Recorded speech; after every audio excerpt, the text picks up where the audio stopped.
والصلاة والسلام على سيد الأنبياء والمرسلين أما بعد فأعوذ بالله من الشيطان الرجيم بسم الله الرحمن الرحيم.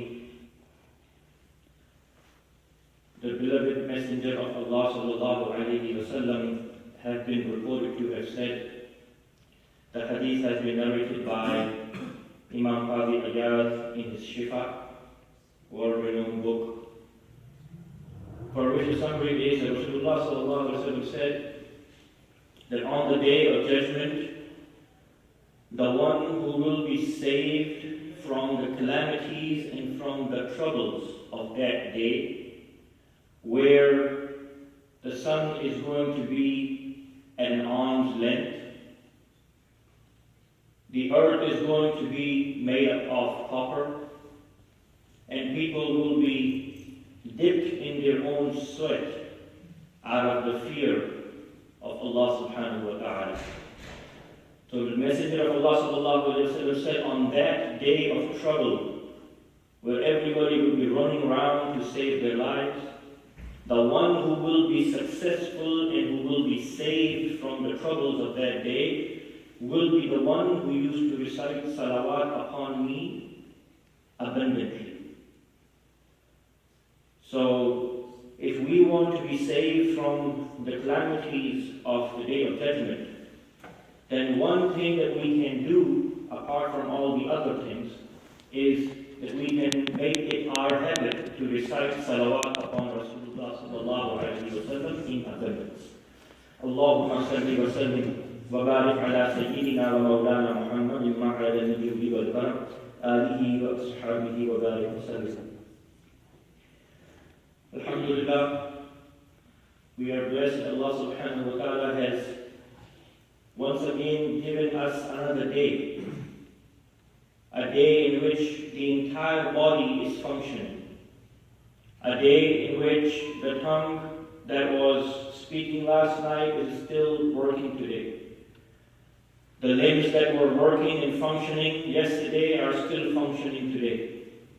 Many of brothers and sisters who sleep at night, when they wake up, they are attacked by paralysis. Some of them, half of their body gets paralyzed. Up until yesterday, they were fully functioning. Today morning, when they wake up, half of their body is disabled. So we should be thankful to Allah subhanahu wa ta'ala that He has given us a fully functioning body. And in this entire body that He has given us, each and every inch of the body is important. Each and every part, each and every organ of the body is important. Those who do not have one hand or one leg, ask them how important it is to have two hands and two legs. In the rush of life, we sometimes forget the importance of this ni'mah of Allah subhanahu wa ta'ala. But with every blessing comes a test as well. With each blessing comes a test. And blessings are a test for a believer because those blessings present certain problems as well. One of the most important blessings that Allah subhanahu wa ta'ala has given us is the blessing of a tongue. The blessing of tongue, we all know, those who cannot speak, cannot express themselves. And there are people who can talk, who have the tongue, but are unable to express what they feel inside completely. Hence their message gets confused. So tongue is one of the biggest blessings of Allah subhanahu wa ta'ala. But with every blessing comes a test as well. Sometimes we see it, sometimes we don't. And tongue is one of those parts of body that has one of the, probably the most tests attached to it. And there are many ahadith that are in support of this idea. That the calamities and the troubles that a tongue can get a person into, no other part of the body can get that person into those problems. Let me share with you some ahadith and then we will take the subject forward, inshallah. قال صلى الله عليه وسلم من يضمن لي ما بين لحييه وما بين رجليه أضمن له الجنة أو كما قال عليه الصلاة والسلام. In another narration, Prophet Muhammad sallallahu alayhi wa sallam has been reported to have said, قال صلى الله عليه وسلم إن الصدق بر وإن البر يهدي إلى الجنة وَإِنَّ الْكِذْبَ فُجُورًا وَإِنَّ الْفُجُورَ يَهْدِي إِلَى النَّارِ أو كما قال عليه الصلاة والسلام. In another narration, Rasulullah sallallahu alayhi wa sallam mentioned, and that hadith is one of the miracles of Prophet Muhammad sallallahu alayhi wa sallam, because that hadith is a proof of him being Jami' al-Kalim, of him being given the power of concise speech by Allah subhanahu wa ta'ala, that he can convey a meaning that is vast in words that are few. قال صلى الله عليه وسلم من صمت نجا أو كما قال عليه الصلاة والسلام. So these three ahadith, and there are many others, which direct our attention to this part of the body which is tongue. In the first hadith, Rasulullah sallallahu alayhi wa sallam mentioned in Bukhari, that whoever guarantees me the safety of that which lies between his lips, i.e. the tongue, and that which lies between his legs, i.e. the private parts, to him or to her, I give the guarantee of Jannah. I give the guarantee of paradise. Famous hadith which we have heard many times before. In another narration, beautiful narration, Rasulullah sallallahu alaihi wasallam mentioned that I just narrated, Imam Muslim narrated in his Sahih, that Rasulullah sallallahu alaihi wasallam mentions, verily truthfulness is a virtue, and virtue leads to paradise. And he says, falsehood is a sin, and sin leads to the hellfire. Again, truthfulness and falsehood, both are related to the matter of tongue. So in this hadith as well, there is an indication towards the importance and the calamities and the problems that tongue can bring to us. In another beautiful narration, Rasulullah sallallahu alaihi wasallam says, he who observes silence will be safe. He who observes silence will be safe. And the last hadith that I would like to quote before we move ahead into this is one of the hadiths that in this day and age, where we have an influx and overload of information, whether it's religious information, whether it's non-religious information. We just have a constant overload of information, whether it's billboards, whether it's radio in the car, whether it's cell phone, whether it's text messages, whether it's internet browsing. We are checking our mail, and on the side, the advertisements are being run based on our habit of which sites we visit. And sometimes those advertisements don't even pertain to the sites that we visit. When we get this pornography issues coming while we're checking the mails, that area is something that is very specifically targeted. So we have an overload of information. And what happens is that we keep extracting and learning unconsciously these little messages that we are being overloaded with, and we think that we know about them. So our concern becomes everything. Everything becomes our concern, whether it relates to us or not, whether it relates to our personal life or not, whether it relates to our religion or not. Which alim said what about which other alim, that becomes our problem. Which masjid is against which masjid, that becomes our problem.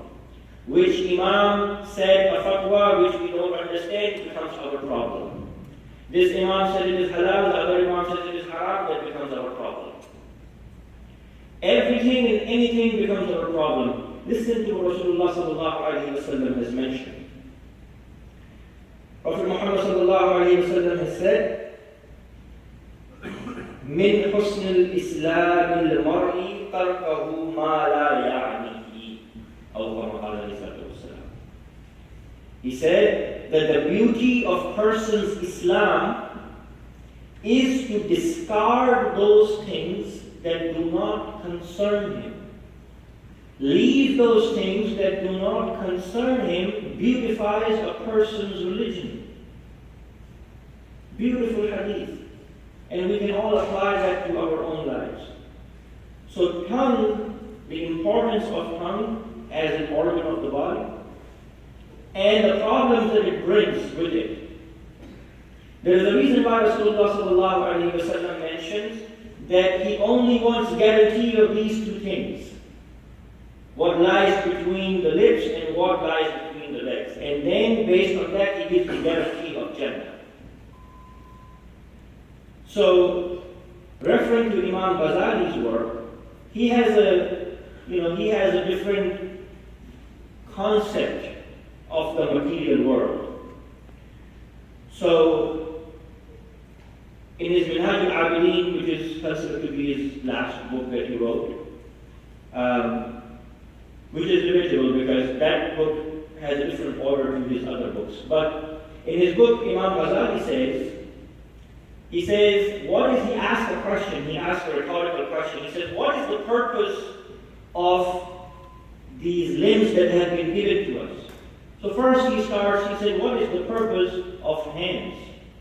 What is the purpose of the hands that have been given by Allah subhanahu wa ta'ala to human beings? And look at his approach. We understand the purpose of hands is so that we can run our lives, we can eat our food, we can do some work, which is yes. Imam Ghazali says that the purpose of the hands is to get the fruits of the trees in the Jannah. The purpose of hands of a human being so that he can fetch the fruit which is borne by the trees in the Jannah. So he said, since this is the higher purpose of your hand, so protect your hand from committing sins. Because the hand that be committing sins would not be able to fetch the fruit of Jannah. Then he says, what is the purpose of the legs that have been given to human beings by Allah subhanahu wa ta'ala? And we would say the purpose of legs is so we can go to work. We can drive a car, we can run, go on the beach, walk with our spouse, play with our children, which is true. But there is a reason why he's a Hujjatul Islam. He says the purpose of legs that have been given to human beings by Allah subhanahu wa ta'ala is so that he can or she can walk in the gardens of the paradise. That is the purpose of the legs. So he says, hence, because this is the higher objective of these limbs, of these organs, hence protect your legs while you are alive so that they do not walk on the path to sins. Protect your legs. When we say that fasting is keeping away from three things, fasting of not eating, drinking, and having relationships, and that Imam Ghazali says that is the fasting of the most lowest class of people, meaning the most basic of Muslims. Because fasting is not only for the stomach, fasting is also going to become the fasting of hands, the fasting of eyes, the fasting of nose, the fasting of ears, the fasting of... The entire body has to be fasted. So then he asks the third rhetorical question. He says, what is the purpose of this tongue? And we all know the purpose of this tongue is to do the dhikr of Allah subhanahu wa ta'ala. The purpose of this tongue is that on the day of judgment, Imam Ghazali says, when Allah subhanahu wa ta'ala speaks to human beings, He speaks to those who are going to paradise, to respond to Allah subhanahu wa ta'ala is the purpose of the tongue. So hence he says, protect your tongue from the sins.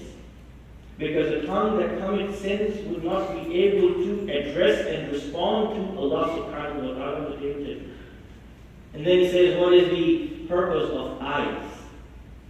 And we would say the purpose of eyes so we can look at the beauty of Florida and look at the mountains and the rivers and the ocean. And look at the faces of our children, of our family members. Imam Ghazali says, no. That is the lower purpose of the eyes. The higher objective of the eye is to witness the ru'ya of Allah subhanahu wa ta'ala, is to witness Allah subhanahu wa ta'ala on the day of judgment, because the believers are going to be able to see Allah subhanahu wa ta'ala's majestic being on the day of judgment. So, tongue, being one of the important organs of our body, brings with it a lot of problems. There is a hadith of Rasulullah sallallahu alaihi wasallam said, in which he said, and this is the problem side that I'm bringing it now. The problem side of the tongue is, this is what he has to say. He says, do you know what is backbiting? He asked the companions, do you know what is backbiting? The companion said, their response was always, Wallahu a'lam wa rasuluhu a'lam. Allah subhanahu wa ta'ala knows and His blessed messenger knows. We don't know.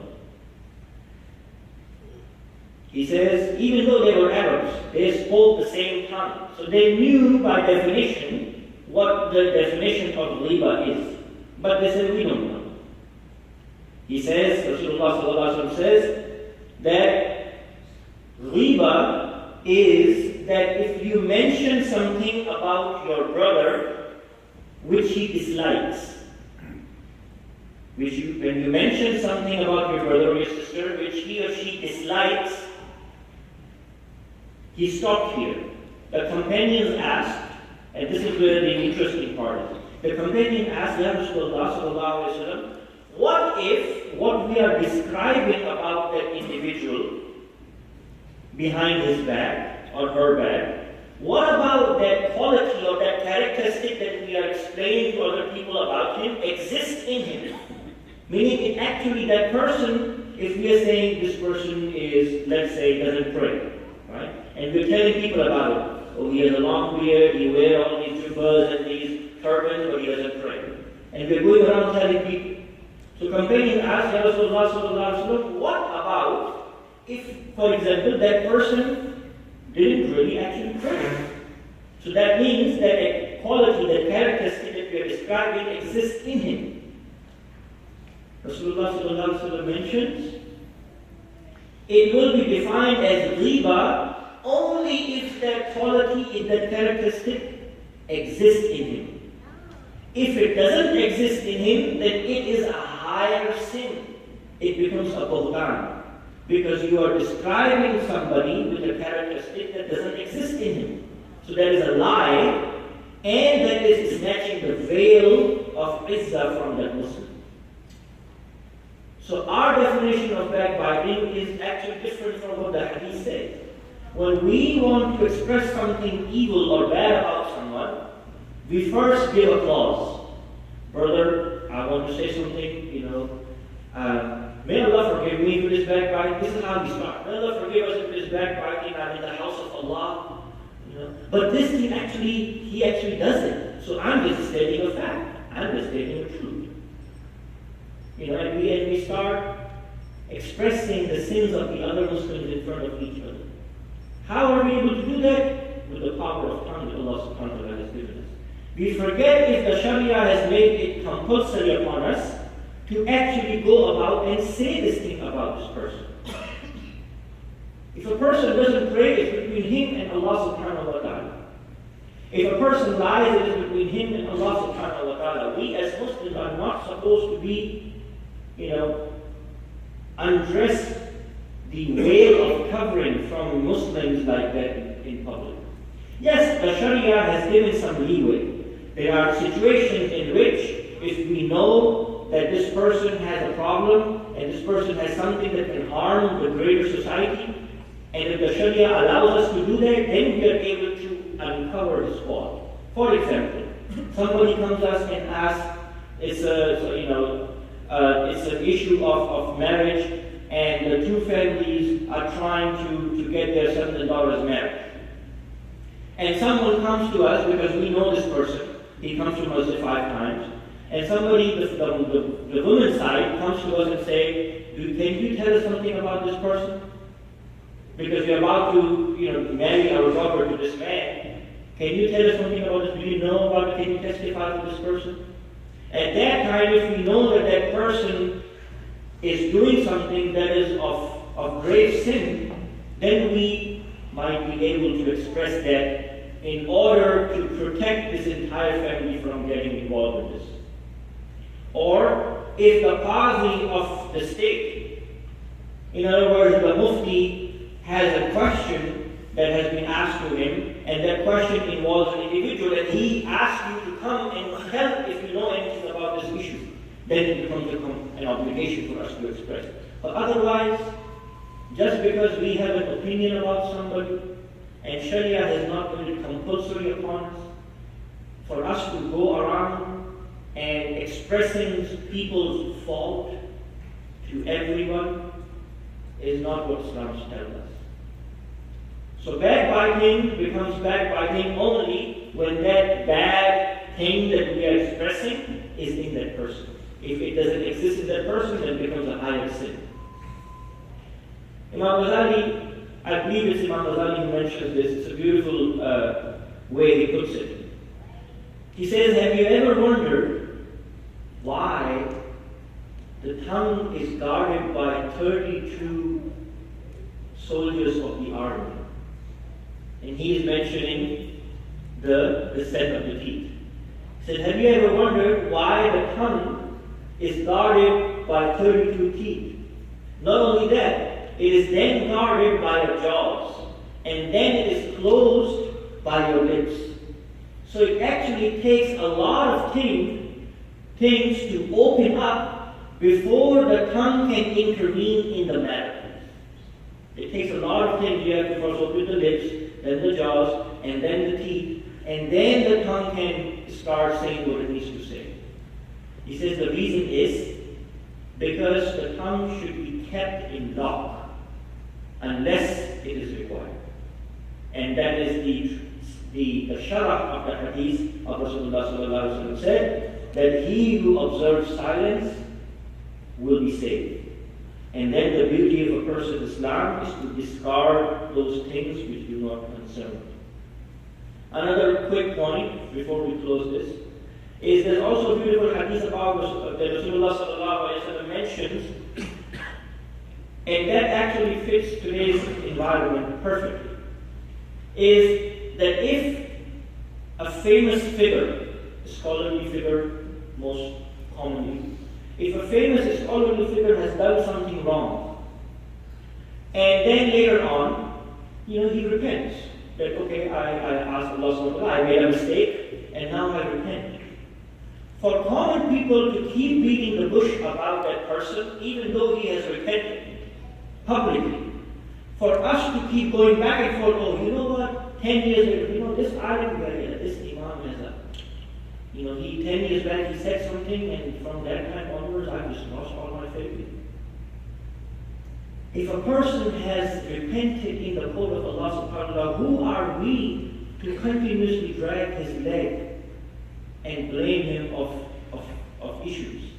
Rasulullah sallallahu alaihi wasallam mentions, the person who degrades a person for a sin of which he had repented will not die until he commits the same sin.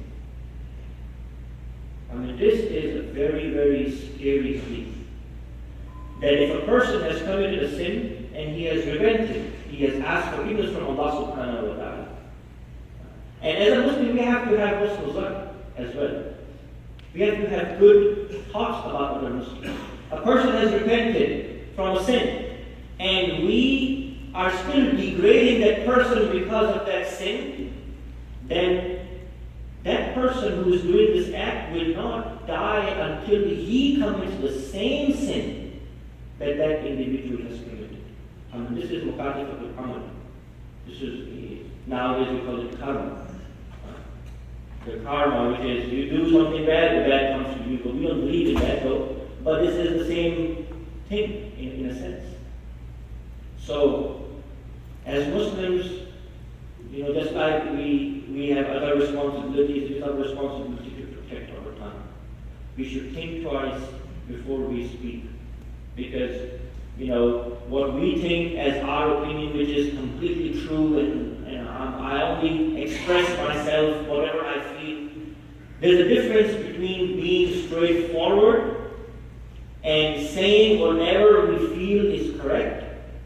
There's a difference between that and saying something which Sharia does not allow us to say at a certain point. So before we speak, we have to think. Because if we don't do that, just because of our tongue, we can be praying 5 times a day and doing all the other acts of obligation that are upon us.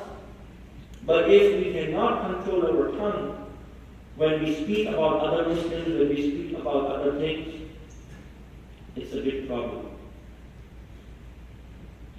It's a story. I will close it with it. And there is no isnad for this story. So don't ask me what is sahih or is sahih. It's just a story to convey a point. It's a little story that doesn't mean you can say made up. Once a person was traveling to a different country. And so his friend, who lived in that country for a long time, so he said, oh, you go to that country? Good. Which city are you going to? He said, I'm going to a certain city. He said, good, okay. Well, just be careful when you go to that country because, not every city is on the right path. Two Muslims talking now. Not every city is on the right aqidah. So there's only one city. If you're going to that city, the Muslims over there are on the right track. He said, well, which area are you going to in that city, by the way? He said, I'm going to, a certain area. He said, yeah, that area is better than all the other areas because all the other areas Muslims have issues. But that area is safe. I said, okay. He said, well, when you go to that area, there are many masjids over there. But just be sure, just be cautious, because not every masjid is on the right aqidah. There's only one masjid in that city, in that area, that is the right masjid. Okay? He said, oh, really? He said, yeah. But when you go in that masjid, be aware, not every Musalli in that masjid is on the right aqidah. There's only few people in that masjid who are on the right track. He said, oh, the person is getting nervous. He said, oh my God, where am I going? I thought I was going to Islamic country. Looks like the entire town has issues. He said, yeah, among those people that are on the right track, who are in that one particular masjid, who are in that one particular city, who are in that one particular country, among all of that, in that group of musallis, is only the musallis are not on the right aqidah. The imam is. And there are other persons. There are only 2 people. He said, oh really? Only 2 people in the entire city are on the right aqidah? He said, yeah, the rest of them are just, they're deviant. I said, oh, subhanAllah. The guy said, by the way, I know you're an adult and you're a very wise man. I just want to let you know as a brother, don't believe whatever Imam says to you 100%. He said, why? He said, because the Imam has some issues. He said, then who is left?